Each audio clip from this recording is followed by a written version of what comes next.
هو أي التهاب في الثدي يعني سرطان؟ معاكم دكتورة سارة زيتون، استشاري جراحات أورام الثدي التجميلية. في الفيديو ده هشرح سرطان الثدي الالتهابي، وده نوع مهم جدا من أنواع سرطانات الثدي. ليه معاملة خاصة سواء في طريقة التشخيص أو في طريقة العلاج. سرطان الثدي الالتهابي هو النوع الوحيد في السرطان اللي بيبقى معاه التهاب. يعني ايه التهاب؟ يعني حمار ووجع وتقل، ودي علامات من علامات الالتهابات الحاجات الحميدة. لوجود مثلا خراج في الثدي هيبقى عليه نفس الأعراض ديت. لكن سرطان الثدي الالتهابي للأسف بيجي مشابه للأعراض ديت، لأعراض وجود الخراج، وبيجي كمان في السن الصغير، في السن اللي ممكن يجي فيه التهابات وخراج في الثدي. وعشان كده ساعات كتير التشخيص بتاعه بيبقى متأخر، لأن ممكن الحالة تروح لدكتور نساء أو دكتور غير متخصص ويفتكروا التهاب في الثدي، ويبتدي يعالجها بمضادات حيوية ومضادة للالتهاب من غير ما يجي في بالهم إن ممكن ده يبقى نوع من انواع السرطان. وممكن كمان لو جه في سن كبير لازم نشك في سرطان الثدي الالتهابي. اي التهاب في الثدي في السن الكبير لازم نشك ان هو سرطان ثدي التهابي، لان مش وارد ان في السن الكبير يبقى في التهابات في الثدي نتيجه وجود خراج او افرازات في القنوات اللبنيه. فلازم نشك في سرطان الثدي الالتهابي ونعمل الاشعه والعينه عشان نقدر نثبت ان هو. طيب الاعراض بتاعته زي ما قلنا ان هو بيجي يشبه اعراض الخراج، بيبقى فيه وجع، حمار، التهاب، تقل في الثدي، ممكن يبقى فيه افرازات مطرح التورم الجامد اللي في الثدي، وغالبا بيبقى ناحيه واحده. وبيبقى التطور بتاع المرض ده سريع جدا، في خلال اسبوعين او 3 زي الخراج بالظبط. وعشان كده الحالات كتير بتفتكر ان هو حاجه عاديه وما بتقلقش، وممكن ما تروحش لدكتور متخصص في الاول.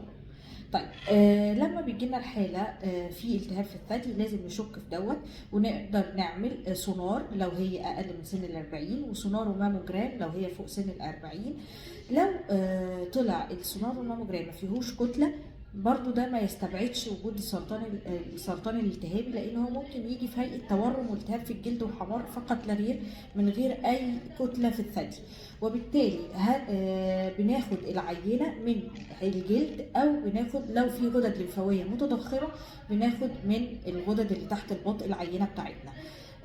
لو الغدد ما طلعتش حاجه يبقى لازم ناخد عينه من الجلد نفسه اللي هو المتورم او اللي فيه حمار ده، عشان نتاكد ان هو ده مش السرطان الثدي الالتهابي. طيب لو ثبتنا ان ده للاسف السرطان الثدي الالتهابي، بيبقى لازم نعمل اشعه مقطعيه على الجسم كله، الصدر والبطن والحوض بالصبغه، عشان نتاكد ان الورم ده مفيش فيه انتشار بره الثدي.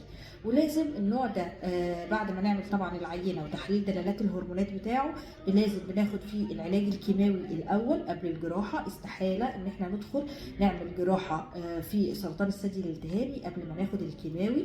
وبعد الكيماوي بيبقى لازم نعمل استئصال كلي للثدي. مفيش حاجه اسمها تحفظ على الثدي بعد سرطان الثدي الالتهابي، حتى لو الاعراض كلها راحت، وحتى لو التورم والحمار راح بيبقى لازم نعمل استئصال كلي. وبيبقى كمان لازم ناخد اشعاع بعد ما نخلص الجراحه.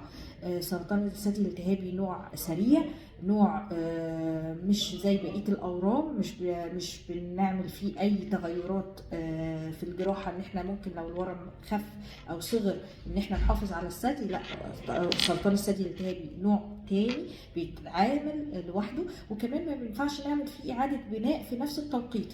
بيبقى بعد ما الحاله بتخف تماما وتاخد الاشعاع بتاعها، نقدر بعد كده نعمل اعاده البناء، عكس بقيه الاورام او بقيه انواع السرطان. لو جابت استجابه حلوه مع الكيمو بنقدر نعمل عمليات اعاده بناء في نفس توقيت الاستئصال. يا رب اكون افدتكم. ما تنسوش تتابعونا عشان تشوفوا فيديوهات تانية كتير عن سرطان الثدي.